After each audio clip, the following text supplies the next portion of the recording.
It's an overlooked fact in the world of football that when one team starts moving up the league tables, others will start to suffer.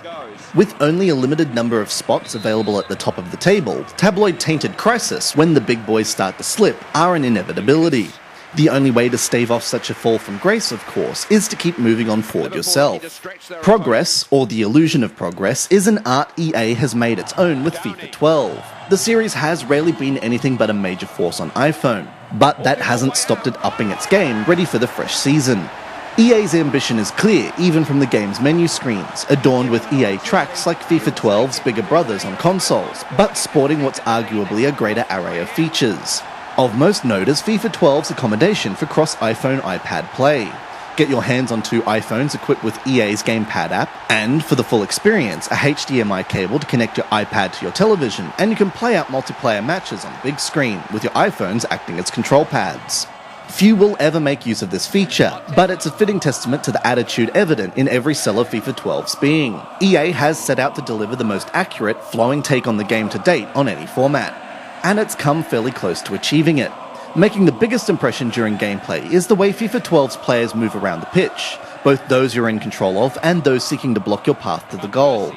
The options available to you off the ball are particularly well balanced. Sat right in the middle of the three pads on the right of the screen is a sprint tackle button, an intuitive option that, when held down, will cause your nearest player to head straight for the man in position before launching a targeted but usually safe play for the ball. Cleverly, said player will wait for the best moment to make his slide, rather than ploughing in and earning the referee's scorn.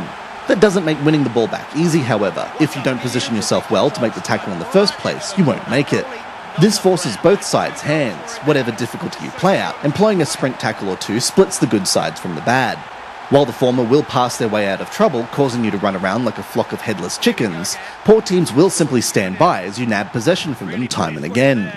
It also brings about a change in your own tactics. FIFA 12 is undoubtedly a passing man's game, and the goals that can result from all angles and from almost any player on the pitch are often things of beauty.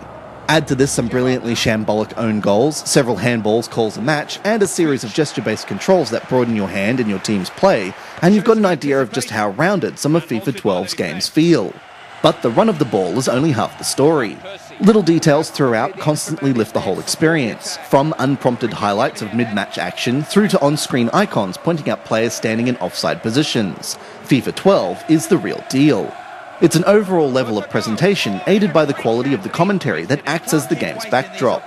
Even Clive Tildesley's notable detractors will have to admit that he does a more than decent job here, and his commentary, which ties in with the flow of play on the pitch surprisingly well, really grounds the matches in a sense of reality. Indeed, as far as those looking to simulate the exploits of their favourite 11 go, it's hard to imagine FIFA 12 being topped this season. Management mode is full of nods to the real game. Playing a fan favourite to keep those in the stands on your side, for example, is a plausible enough consideration, as is meeting the often fanciful aims of the board. Making winning the FA Cup a clause in your contract isn't especially canny, but it's not hard to imagine it happening. But at the risk of repeating myself, that's part and parcel of offering up a rounder take on the game. It's by mixing the frankly flaky side of football with the fun that takes place on the field that, now as ever, enables FIFA 12 to serve up what's always been the franchise's signature: soccer simulation at its slickest.